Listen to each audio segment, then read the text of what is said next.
Bonjour à toutes et à tous. Je suis Élodie Lati, chargée de prévention promotion de la santé au sein de Radiance Mutuelle. Certains ou certaines d'entre vous m'ont peut-être déjà rencontré lors de nos actions en présentiel, près de nos 19 agences de proximité. Voilà, donc on essaye d'être présent sur l'ensemble du territoire Rhône-Alpes et Bourgogne. Voilà, donc moi, je soutiens nos conseillers qui, eux, vous accompagnent pour, bien évidemment, tout ce qui est assurance de biens et de personnes. Mais quant à moi, eh bien, je vous propose des actions de prévention tout au long de l'année. Et aujourd'hui, notre rendez-vous est un rendez-vous digital pour, bien évidemment, pouvoir toucher les personnes qui n'auraient pas forcément le temps, puisque là, on va pas mal parler de la notion de temps dans cette webconférence. Voilà, donc j'espère pouvoir aborder en un temps, alors je ne dirais pas record, mais en un temps assez rapide. Donc nous aurons à peu près 45 minutes ensemble d'échanges autour de l'alimentation. Plus particulièrement du déjeuner. N'hésitez pas tout au long de cette webconférence à poser vos questions, puisque je suis accompagnée de Laure Duprat, qui est notre chargée de communication prévention, qui pourra me faire le retour de vos questions, puisque je ne les vois pas. Vous serez également sollicité au cours de cette web.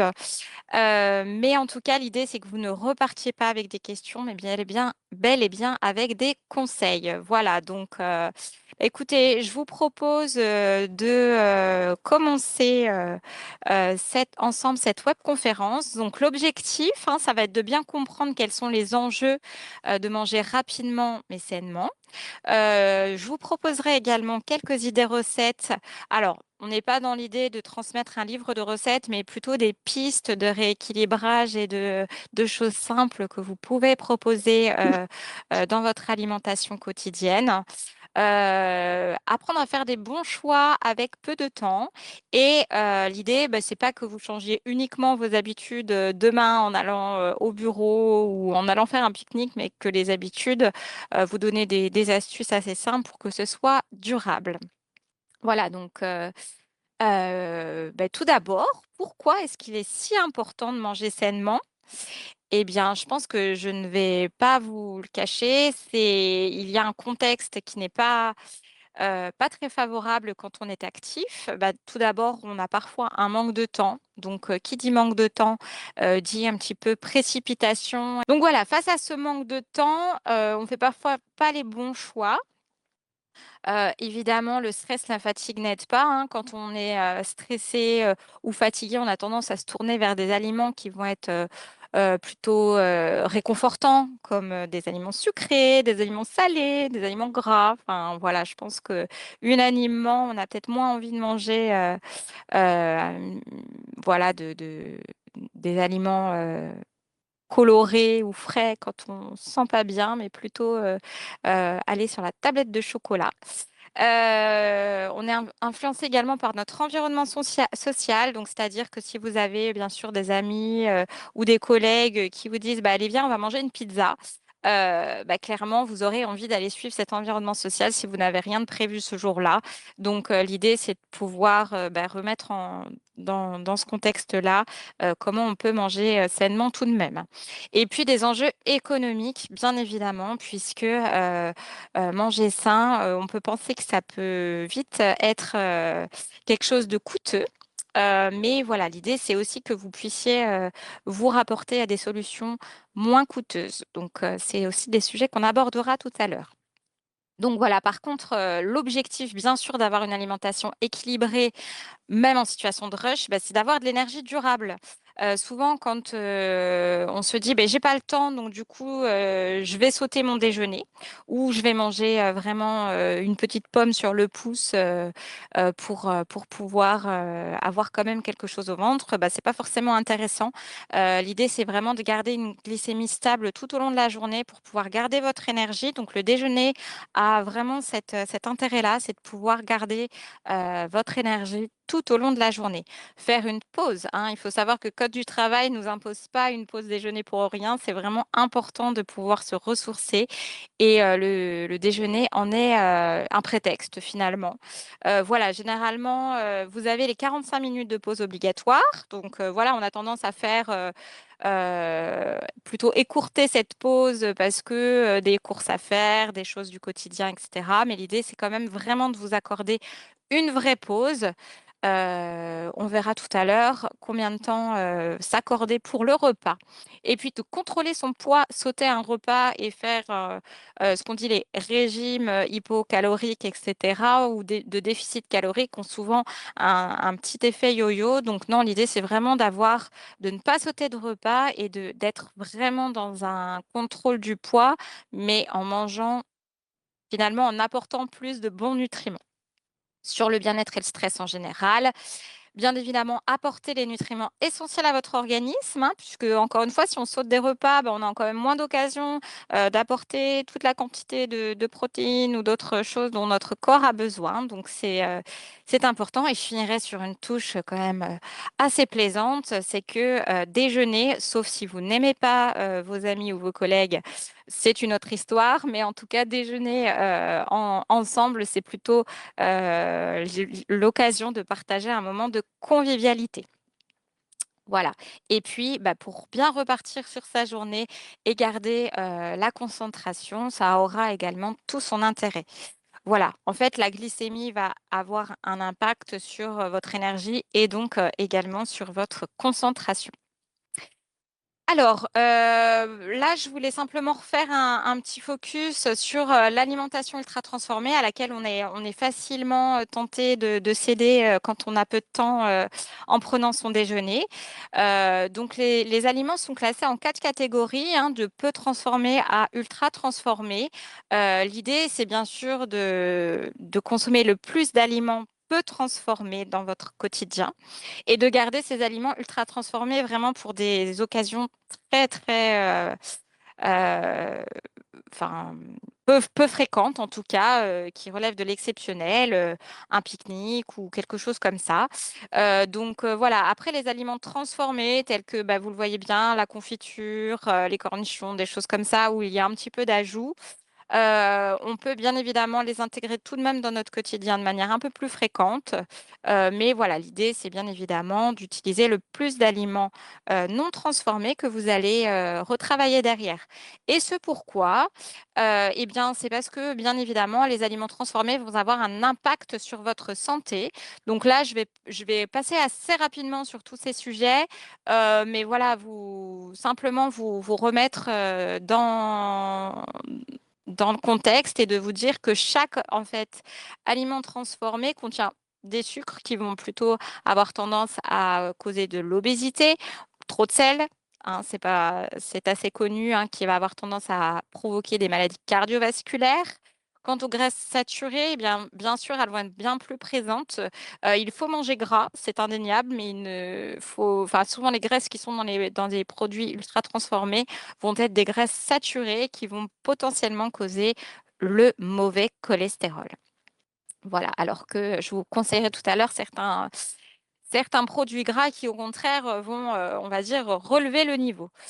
Quant aux additifs et conservateurs, bien évidemment, qui dit produits transformés dit longue conservation. Je pense notamment à tout ce qui est plat préparé où vous avez une date de péremption à 6, 8 mois, voire plus. Eh bien, souvent, vous avez beaucoup de conservateurs. Et ces conservateurs, eux, ils vont pas forcément travailler sur des maladies chroniques, mais ils vont plutôt causer des réactions inflammatoires et des risques allergiques. Donc, évitons pour cela ces produits-là. Les fibres sont souvent très absentes dans les produits transformés, et ce qui peut causer des troubles digestifs, sans parler des colorants qui peuvent également être à risque d'allergie ou même ce qu'on appelle des perturbateurs endocriniens. Voilà, donc là, c'était plutôt vous mettre en avant ce pourquoi ces produits-là doivent faire partie de l'exceptionnel. Maintenant, on va voir bah, qu'est-ce qu'on peut introduire d'autre pour faire une assiette qui sera la plus pertinente possible. Donc déjà, dans votre assiette, il y a deux éléments très importants à intégrer. Ce sont donc les macronutriments. Voilà, je n'ai pas le temps de revenir forcément sur ben, l'intérêt de chacun de ces groupes alimentaires, mais vous connaissez sans doute évidemment les protéines qui vont quand même avoir un rôle, on va dire, de structure sur vos muscles et votre force musculaire, les lipides qui vont venir également complémenter et alimenter vos cellules. Et puis, les glucides qui, eux, vont vous donner l'énergie nécessaire à bien démarrer. Mais voilà, ça, vous en avez en général toujours dans les produits transformés. Ce qui manque le plus, bien évidemment, ça va être tout ce qui est micronutriments, hein. On peut bien évidemment avoir une assiette pleine de macronutriments, mais elle n'aura pas forcément la qualité nutritionnelle nécessaire. L'idée, c'est vraiment d'amener le plus possible ces micronutriments, donc les vitamines, les minéraux, les bons acides gras, les polyphénols et les acides aminés qui vont, eux, venir bah, faire que votre assiette soit la plus complète. Alors maintenant, je vais demander alors de vous lancer un petit quiz pour connaître votre avis. Selon vous, quels types de protéines sont les plus recommandés pour un déjeuner rapide? Alors bien sûr, vous avez plusieurs possibilités.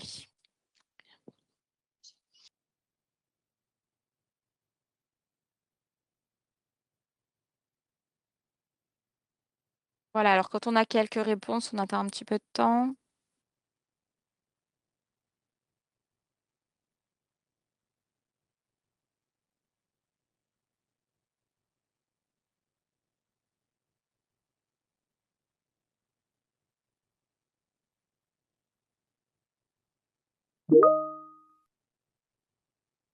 Je pense que si on a quelques réponses, on peut peut-être débriefer. Alors du coup, les personnes ont plus répondu dans le chat, donc je ne sais pas D'accord, si bah, ça s'est affiché ou pas, c'est mais pas grave, on prend aussi. il y a une personne qui dit légumineuses, poissons et œufs, et une autre personne qui dit idem. Idem. Alors, moi, j'en rajouterai un petit à la liste. La viande blanche, sans hésitation. Voilà, évidemment, là, vous avez que de bonnes sources de protéines. Alors, non pas que la viande rouge ne soit pas une bonne source de protéines, mais elle n'est pas recommandée tous les jours. Clairement, évitez-la pour les enfin, pour les déjeuners rapides, pardon, pas pour les petits déjeuners, mais pour les déjeuners rapides, on peut s'accorder une viande rouge, par exemple, le week-end. Et par contre, la tendance, bien sûr, c'est d'avoir le sandwich rosette ou la petite tranche de jambon cru. Enfin, voilà, enfin, je vois souvent la charcuterie revenir dans de nombreux déjeuners. Et ça doit rester quand même aussi une source de protéines un petit peu exceptionnelle. Donc voilà, globalement, vous pouvez vous faire plaisir tous les jours avec tout ce qui est légumineuse, hein. Je vais vous présenter tout à l'heure un petit peu une variété, une source de protéines. Les œufs, sans hésitation, hein, ils ont été souvent diabolisés, mais vous pouvez bien sûr prendre des œufs plusieurs fois dans la semaine, ainsi que le poisson pour plein d'autres choses également, mais notamment pour leur teneur en protéines. Alors, la grosse difficulté souvent des déjeuners rapides, hein, c'est qu'on a tendance à négliger les protéines. Alors, soit pour des raisons économiques, soit pour des raisons de temps, mais aussi parce que souvent les produits que vous achetez, les sandwichs, les snacks, etc., vont être plus riches en lipides et en glucides, mais assez pauvres en protéines. Voilà, donc je vous invite à vraiment insister et vous dire que ces protéines, donc on a besoin d'un gramme à 1,2 voire 1,5 grammes un petit peu en vieillissant. On peut en consommer vraiment à chaque repas. Donc, ne les négligez pas. Et si votre plat en est un peu trop faible, bah, réfléchissez à comment supplémenter. Donc là, je vous ai donné quelques exemples, quelques repères. Donc, vous voyez, 20 grammes de protéines, finalement, il faut quand même une bonne quantité, hein, jusqu'à 100 grammes de viande ou de poisson. Typiquement, par exemple, quand vous faites une salade et que vous avez assez peu de protéines dans votre salade, je vous invite à rajouter une petite poignée d'oléagineux. Vous allez rehausser cette quantité de protéines dans votre déjeuner. Ou vous pouvez bien évidemment, un produit qui est très intéressant pour complémenter votre journée en protéines, ça va être tout ce qui est fromage blanc ou petit suisse. Voilà, les petits suisses sont une bonne alternative, ou alors le skyr, hein, bien évidemment, si vous aimez ça, mais c'est un peu plus coûteux. En tout cas, voilà, vous avez une source assez variée, soit de produits à base de protéines végétales ou de protéines animales. Le mieux est bien évidemment de les diversifier. Alors, c'est pareil, si vous êtes friand de tous ces petits légumineuses ou oléagineux, n'hésitez pas à les supplémenter dans vos plats. Hein. Vraiment, rajouter des graines de courge, des graines de sésame, des graines de chia. Ça va être toujours un apport intéressant en protéines, voire en oméga 3. Donc, vous pouvez venir, bien évidemment, à chaque repas, en mettre une petite cuillère à soupe, par exemple. Voilà, donc ça, après tout ce qui est haricots, fèves, pois, lentilles, etc., on les a souvent un petit peu oubliés, donc ils sont un petit peu plus maintenant, ils sont un peu moins boudés, on va dire maintenant. Mais voilà, je vous invite, même si vous les achetez en conserve, souvent on culpabilise un peu, on se dit, oh bah oui, mais il faudrait, c'est un petit peu long à cuisiner, j'ose pas en prendre pour justement quand j'ai pas le temps, un déjeuner rapide. Bah, utilisez ces légumineuses en conserve, ça sera toujours une bonne source de protéines et une bonne source de fibres également. Donc voilà, moi je suis de l'école à vous dire, il vaut mieux tout de même prendre en boîte que de ne pas en prendre du tout. Sachez que voilà, les protéines d'origine animale, bien évidemment, vous apportent tous les acides aminés essentiels, mais voilà, si on est plutôt un profil à tendance végétarienne, bien évidemment, ou végane, hein, n'oubliez pas que il est quand même indispensable d'associer à la fois les céréales et les légumineuses, hein, pour avoir le complément nécessaire en acides aminés. Voilà, donc typiquement, le couscous sans toute la viande grasse qui peut y être associée, hein, un couscous sans merguez, c'est un plat très très sain et très finalement assez rapide à cuisiner que vous pouvez manger quotidiennement sans problème. Enfin, quotidiennement, on mange peut-être pas tous les jours, mais voilà, ce que je voulais vous dire, c'est qu'il y a des plats un petit peu traditionnels comme ça. Je pense aussi à la paella, par exemple, ou des choses de ce genre-là qui vont être des plats traditionnels relativement sains.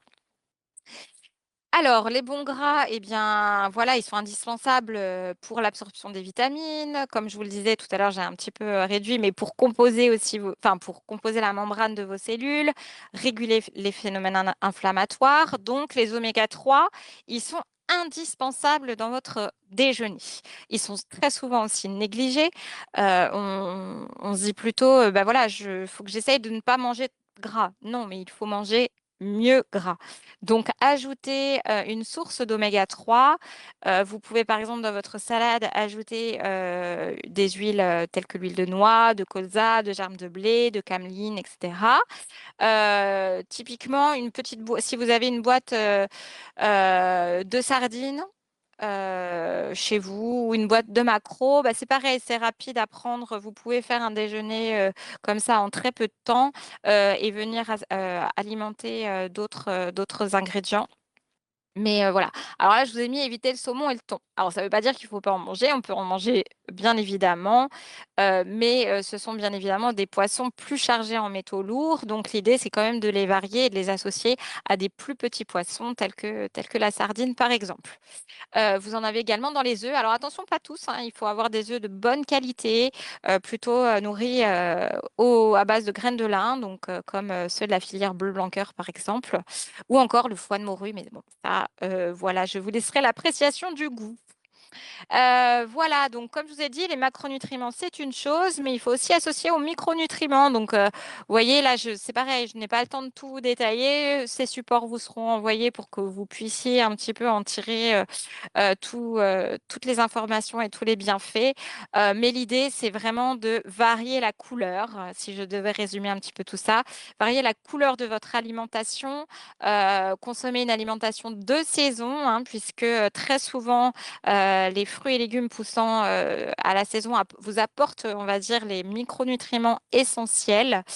Euh, Certains sont incontournables, hein. Bien sûr, la vitamine E qu'on retrouve dans l'huile d'olive ou encore la vitamine B12 qu'on retrouve dans les œufs. Vous pouvez bien évidemment prendre ces aliments le plus régulièrement possible. L'idée, c'est vraiment d'apporter des fruits et légumes. C'est principalement tout de même dans ces produits-là que vous trouverez les vitamines. Les minéraux, quant à eux, ben, voilà, le fer, hein, je pense que nous avons pas mal de femmes parmi nous. Le fer est souvent un minéraux dans lequel on est carencé. Donc voilà, vous en retrouvez dans les viandes rouges, mais voilà, on n'est pas tous consommateurs de viande rouge. Pensez bien aux épinards ou aux lentilles, qui sont une source intéressante. Le calcium, vous le retrouvez bien évidemment dans les produits laitiers, mais pas que, hein. On aurait pu citer, là, vous voyez, on a les sardines, mais on aurait pu citer aussi les oléagineux. De même que le magnésium, hein, souvent en période de fatigue, voilà, encore une fois, on se nourrit de macronutriments, en fait, on mange, mais on ne mange pas suffisamment qualitatif et le magnésium vient à manquer. Donc, une banane ou un petit peu. Alors, je vous ai mis du chocolat raisonnablement, un ou deux petits carrés par jour sera suffisant. Mais voilà, ces aliments sont quand même à intégrer dans votre quotidien et pourquoi pas dans votre repas de midi. Voilà, pour la petite note sucrée, n'hésitez pas à prendre un petit carré de chocolat noir avec votre café en fin de repas. Pour l'immunité, vous avez bien évidemment l'importance du zinc. Vous voyez, hein, ces œufs qu'on retrouve assez régulièrement, du potassium également. Et l'iode, voilà. Bon, ça va pas. Voilà, on va rentrer dans les détails un peu plus concrets. Alors, la boulangerie, bonne ou mauvaise idée? Alors, j'aurais dû. Ouais, vous avez peut-être eu le temps de lire. J'aimerais bien voir vos réactions dans le chat, dans la conversation. Est-ce que vous pensez qu'on peut manger sur le pouce en mangeant à la boulangerie tous les jours? Est-ce qu'on a des petites réactions? Alors pour l'instant, pas encore. Pas encore. Ok. Bon, allez, je ne vais pas, je regarde le temps, je ne vais peut-être pas faire durer le suspense. Alors, globalement, oui, pourquoi pas. Si vous avez vraiment pas le temps de faire à manger, il vaut mieux manger en boulangerie quelque chose plutôt que prendre un plat ultra transformé, vous l'aurez compris au début. Mais voilà, si le menu n'est pas régulièrement le même, si vous prenez toujours le même sandwich, vous n'aurez pas une diversité de macros et de micronutriments. Il faut bien évidemment varier, de même qu'on verra comment composer un petit peu son menu, puisque bah, finir par un dessert sucré, pourquoi pas. On peut aussi garder pour la pause sucrée du goûter. L'idéal, c'est évidemment plutôt de finir sur un fromage blanc ou une salade de fruits, hein. De plus en plus de boulangeries en proposent, bien que certaines restent sur le classique flan et autres sucreries. Mais voilà, faites plutôt attention au dessert que vous allez consommer. Ou sinon, comme je vous le disais, gardez-le pour la pause de 16 heures. Et puis, ben, le gros problème des boulangeries, très souvent, c'est qu'on est tenté de prendre du soda. Donc, remplacez ce soda par de l'eau plate, voire de l'eau pétillante, bien évidemment. Alors, finalement, un sandwich équilibré, c'est quoi? Eh bien, ça va être du pain complet, hein, voilà, ou au son, aux céréales, au maïs. L'idée, c'est de le varier. Si vous voulez quelque chose d'un peu plus léger, vous pouvez partir sur un wrap.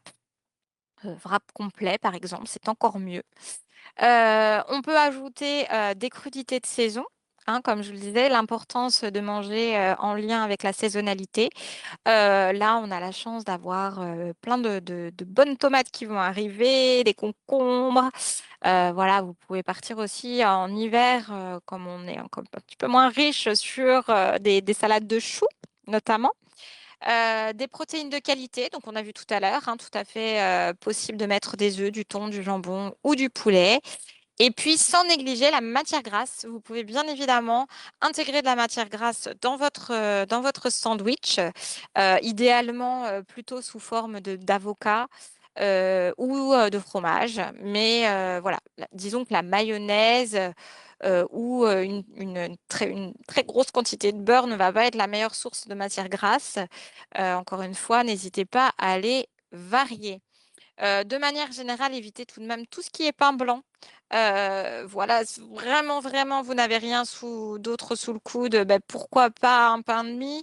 Mais il existe maintenant des pains de mie, par exemple, au seigle ou des pains de mie, voilà, complets, des choses comme ça. Ce sera toujours un petit peu mieux. Alors, le gros problème du pain de mie, c'est que très souvent, va être riche en sucre et pauvre en fibres, hein. Donc, vraiment, si vous avez un bon pain, ben, votre sandwich sera une solution rapide, facile et équilibrée. Et n'hésitez pas à mettre quand même beaucoup, vous voyez, j'ai mis à volonté. Voilà, finalement, le sandwich, un petit peu son défaut, c'est que très souvent, on n'a quand même pas assez de crudité associée. Donc voilà, vous pouvez tout à fait aussi préparer une petite salade juste à côté qui accompagnera votre sandwich parce que voilà, c'est pas toujours évident d'avoir les quantités nécessaires au sein du sandwich. Donc voilà, ça c'est une alternative possible. Et comme je vous le disais, alors si on est sur de la mayonnaise, que vraiment vous préférez ça, vous trouvez que ça rend plus, on va dire, plus onctueux ou plus intéressant votre sandwich, ben, limitez-vous vraiment à une cuillère à soupe maximum de mayonnaise. Voilà. Quant au pain, encore une fois, variez-les. Le pain au levain est très digeste, très bien. Donc voilà, et le pain complet également. Voilà, là, donc, on vous parlait de recettes tout à l'heure. Je vous ai proposé quelques alternatives. Donc, l'idée, voilà, je ne vais pas vous les détailler toutes pendant cette conférence, bien évidemment, mais vous pourrez revenir dessus. Encore une fois, vous retrouvez toujours une protéine, enfin toujours, ou dans la majorité des cas, j'ai quand même fait des alternatives végétariennes, mais vous retrouvez euh, toujours une base céréales, une base de protéines et nos fameux fruits et légumes. Enfin, fruits et légumes. Fruits, on peut, mais la tomate étant un fruit, je dis bien fruits et légumes. Les salades préparées. Alors, de même pour ou contre, eh bien, moi, je vais déjà vous parler des salades préparées que l'on retrouve dans le commerce. La difficulté, souvent, c'est qu'elles sont riches en sodium. Voilà, si elle est riche en conservateurs, bien évidemment, puisqu'une salade qu'on vous laisse, qui peut être conservée jusqu'à une semaine, bah, vous voyez, rappelez-vous ce que j'ai dit au début, hein, ces additifs et ces conservateurs peuvent être des allergènes potentiels, voire cancérigènes. Bah, souvent, ce sont des ingrédients de faible qualité. Donc voilà, et bon, alors riche en calories, en matières grasses, il y a certaines marques hein, qui font des efforts là-dessus, bien évidemment. Les vinaigrettes industrielles sont notamment un petit peu plus qualitatives qu'avant. Mais rien ne vaudra bien évidemment des produits frais que vous aurez chez vous. Donc j'ai envie de vous dire, il vaut mieux avoir des basiques et voilà une boîte de maïs chez vous avec un petit peu de carottes râpées, des choses comme ça, et faire votre propre composition de salade plutôt que de consommer une salade industrielle. Une petite astuce, si vraiment, vraiment vous n'avez pas eu le temps et que vous souhaitez, vous avez quand même une envie de salade ce midi, vous pouvez bah, plutôt, on va dire, améliorer la qualité nutritionnelle de votre salade préparée. Par exemple, en ajoutant une petite poignée de noix voilà, comme je vous le disais tout à l'heure, l'idée, c'est vraiment de rajouter des fibres, rajouter des protéines, rajouter des choses en fait qui nourrissent votre corps. Donc, vous pouvez voilà, améliorer la qualité de votre salade de cette manière. Donc, bah, les bonnes pratiques, vous l'avez compris, c'est d'intégrer vraiment à chaque repas des légumes. Ça, vraiment, si vous voulez avoir vos fibres et vos vitamines et minéraux nécessaires tout au long de la journée, bah, c'est un incontournable.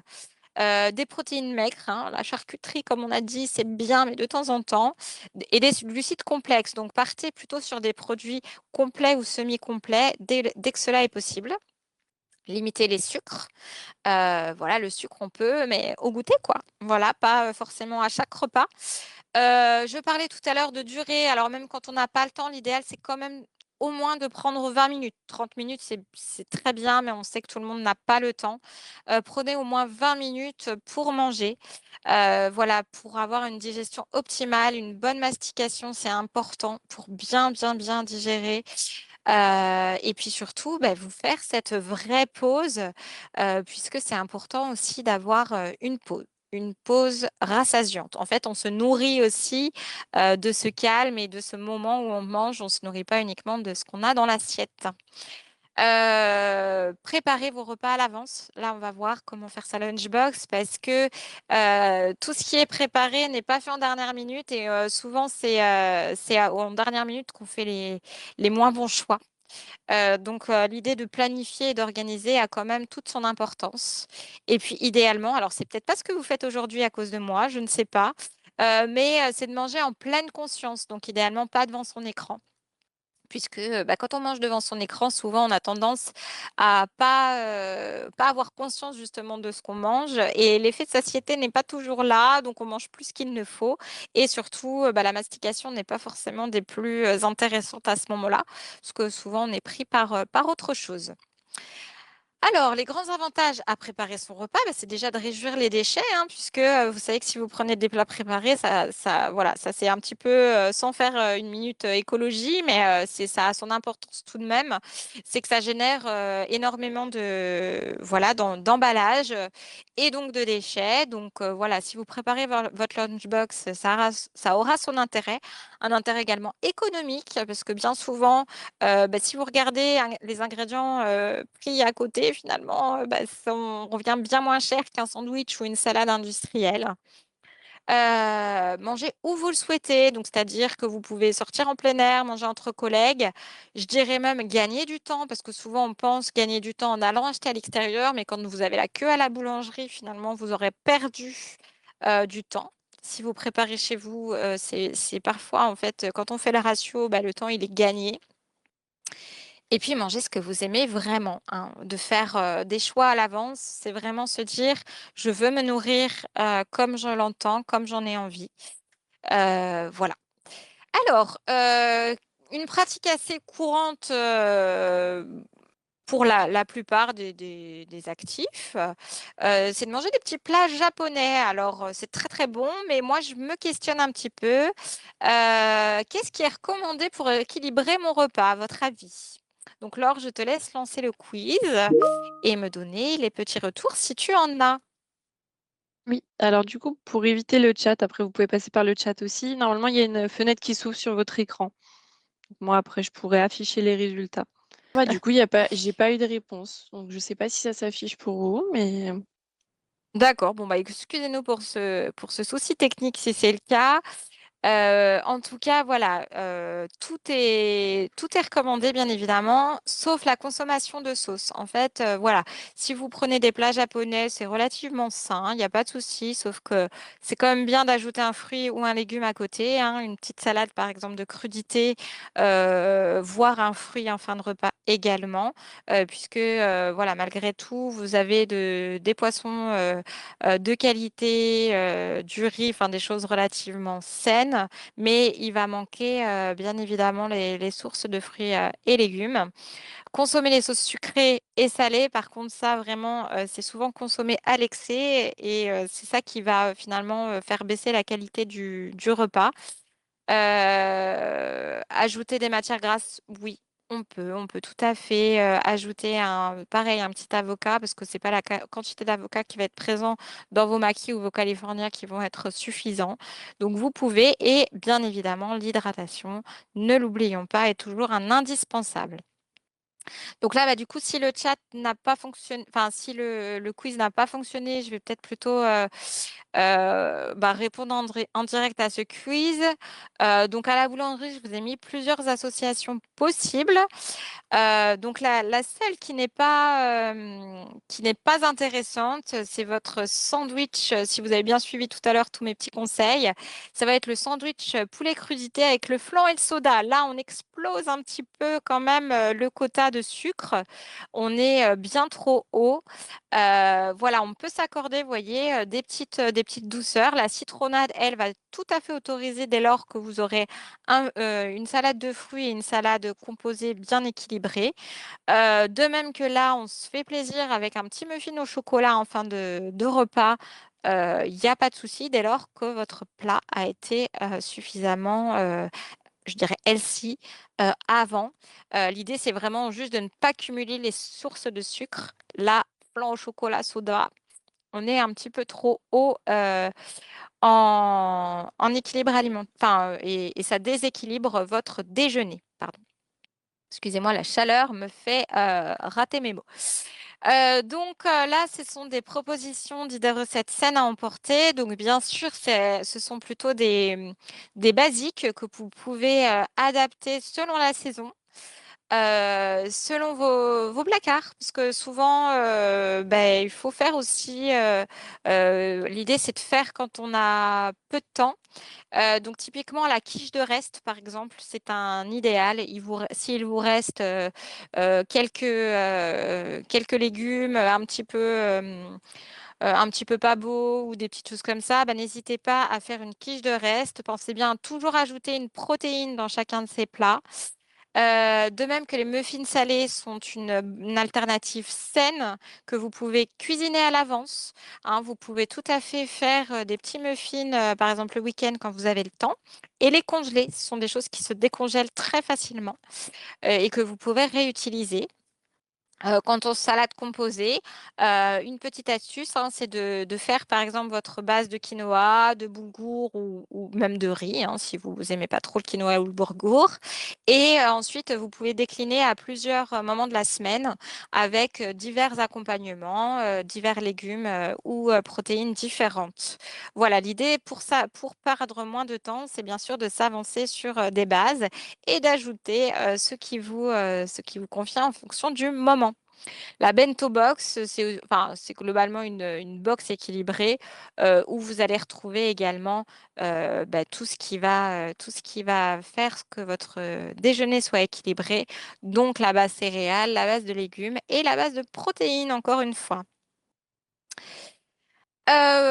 Alors, des petites astuces, bah, là je l'ai déjà un petit peu introduit, bah, comme je vous disais, c'est de préparer à l'avance. Donc, vous connaissez peut-être le principe du batch cooking, hein. Donc, voilà, c'est de cuisiner sur un laps de temps donné, hein. Souvent, c'est 2, 3, voire 4 heures, et de préparer vos plats à l'avance. Voilà, il existe maintenant de nombreuses applications, voire des livres qui vont vous orienter vers cette pratique. Voilà, il faut juste faire un petit peu attention dans ces conditions, aux conditions de conservation, mais vous pouvez aussi avoir des plats que vous congelez, par exemple. Encore une fois. Utilisez les applications d'aide aux courses. Alors là, je voulais pas faire de la pub pour l'une ou pour l'autre, hein, mais bien sûr, il en existe une multitude. Donc voilà, si l'organisation des courses devient un calvaire pour vous, bah, n'hésitez pas à vous aider de ces applications. Voilà, le stockage est quand même important, stocker dans des produits plutôt en verre et bien hermétiques, hein, bien sûr pour la conservation, mais aussi, on sait maintenant que le plastique est source, enfin voilà, si vous mettez un produit chaud dans du plastique, ça va être un perturbateur endocrinien. Donc finalement, mettre des produits de qualité, mais dans un contenant pas de qualité, ça va être un petit peu gênant. Donc ça, c'est quand même une notion importante dans le cadre d'un déjeuner sur le pouce. C'est vraiment dans quoi vous conservez aussi vos aliments. Voilà, encore une fois, il y a toujours des plats. Alors, je dis des plats congelés, mais si ce n'est pas des plats, ça peut être un minima au moins des fruits ou des légumes.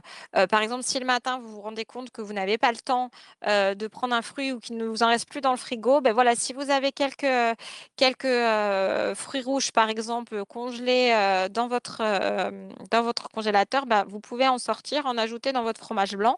Et là, vous aurez un dessert très sympa et équilibré de dernière minute. Varier les aliments. Ça, c'est un conseil parce que souvent, on rencontre une certaine monotonie, que ce soit dans l'alimentation en général, hein, mais surtout le midi, on se dit, oh bah oui, c'est vrai, je mange toujours mon même sandwich à la même boulangerie, comme on se le disait tout à l'heure, ou voilà. Donc, c'est aussi être vraiment dans cette variété.